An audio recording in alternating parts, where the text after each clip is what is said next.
मानवता मंदिर में जो भी कोई सज्जन आता है वो साडा मेहमान है, मेरे सतगुरु का प्यारा है और मैं सारियां दा सत्कार करदा।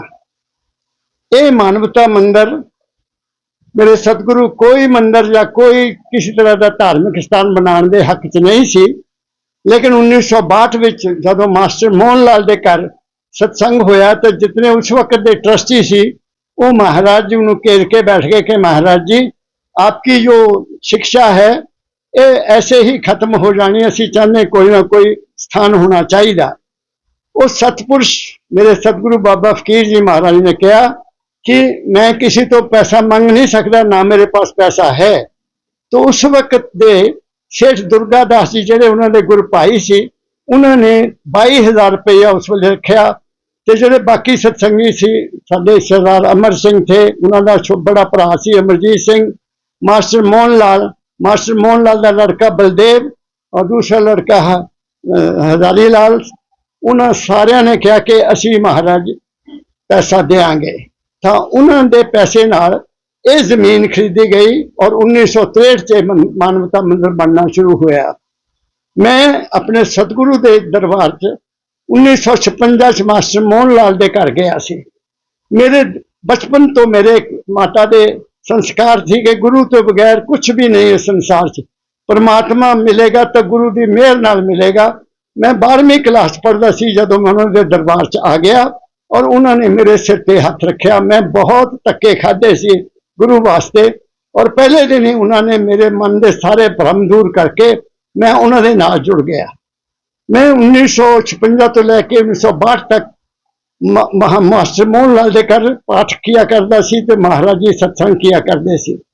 1963 से बन गया तो 1964 में फिर इत्थे पहला बैसाखी का फंक्शन होया और वो महाराज जी ने जितने भी राधा स्वामी मत दे उस वक्त के संत थे उन्होंने भी बुलाया। संत कृपाल सिंह जी दिल्ली वाले आए, आनंद राव जी महाराज हैदराबाद वाले आए और भाई नंदू जी महाराज निजामाबाद वाले आए और इसी तरह से कुछ लोग हनुमकुंडा आंध्र प्रदेश से भी आए थे। मैं तब से लेकर आज तक इस फंक्शन में आता रहा हूँ। 1998 में जब मेरे गुरु भाई मानवदयाल जी महाराज बहुत गंभीर रूप से बीमार हो गए और कोई सत्संग नहीं हो रहा था, तो उस वेले उस वक्त के सेक्रेटरी हरवंश लाल गुप्ता जी ने मैंने चिट्ठी लिखी कि कमल जी आप सबसे पुराने महाराज जी के प्यारे शिष्य हैं, आप आओ आकर सत्संग काम शुरू करो। तो मैं 1968 उस वक्त मैं कॉलेज तो रिटायर हो गया सी एज प्रिंसीपल और मैं प्राइवेट कॉलेज का प्रिंसीपल सी। मैं उस वे गड्डी ली हुई सी, मैं एकदम गाड़ी ली अपने वाइफ को साथ लेकर फरवरी का पहले वीक मैं इतों पहला सत्संग देना शुरू किया और आज 2025 आ गया है और परसों को मैं 25 साल पूरे हो जाएंगे मुझे इस मानवता मंदिर में संगत की सेवा करते हुए। और सिर्फ मेरी संगत की सेवा का क्या है कि मेरे सतगुरु ने इस मंदिर का नाम मानवता मंदिर रखा और जो झंडा चढ़िया पर शांति स्थल जो मेरे हथों नाल बनया शांति स्थल उसके ऊपर झंडा उसका ना ही मनुष्य बनो है। तो मैं उस शिक्षा नू ही लोगों तक पहुंचाना है कि रूहानियत पहला, रूहानियत बाद पहला इंसानियत है। जो इंसान नहीं है, जो धर्मां दे चक्करां च पिया है, जातियां दे चक्कर च पिया है या किसी होर चक्कर च पिया है, वो रूहानियत का हकदार नहीं है। पहले इंसान बनो, बाकी सब कुछ भूल जाओ तो तुहानू रूहानियत मिल जाएगी। तो उन्हों का जोड़ा मैसेज है, मैं उन्होंने कृपा नाल 2 दफा अमेरिका जाके आया हूँ, 2 दफा मैं कनेडा जाके आया हूँ, वहाँ हजारों सैनिकों सत्संगियों को मिला हूँ और 2023 में इंग्लैंड भी जाके 1 महीना लगा के आया, मंदिर के लिए पैसा भी काफ़ी लाया। तो मेरी ये काम है और ये 1964 तो सत्संग का प्रोग्राम चल रहा है और महाराज जी के जाने तो बाद मानवदयाल जी के टाइम में चलता रहा है और तब से मैं चला हूँ कि ये हर साल 3 दिन का फंक्शन होता है। 2012 कल 12 तारीख को शाम का सत्संग होगा, परसों को मुख्य सत्संग होगा जिसका नाम है बैसाखी का सत्संग, और रात को भी एक सत्संग होगा, और फिर 14 तारीख को लोगों को विदाई की जाती है।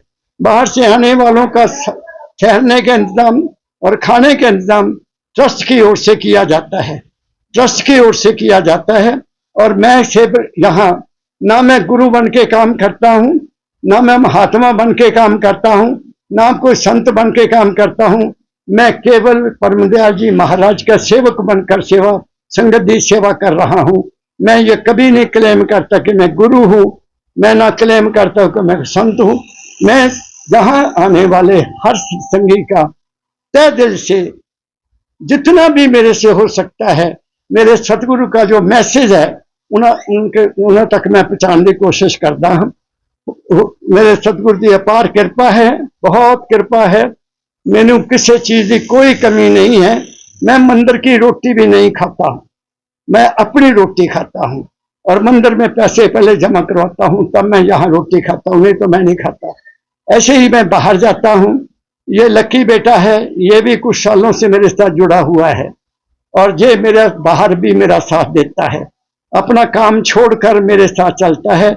यह मेरे ऊपर सतगुरु की कृपा है कि ऐसे सेवक मुझे मिल गए जो मेरे हर काम में मेरी मदद करते हैं, मेरी सेहत का ख्याल रखते हैं, मेरे खाने का करते हैं। और मैं निर्लेप होकर ये 1981 16 सितंबर जब मेरे सतगुरु का चोला अमेरिका से आया और उनका संस्कार जहां हुआ था, उस वक्त मैं शिमला में PhD कर रहा था।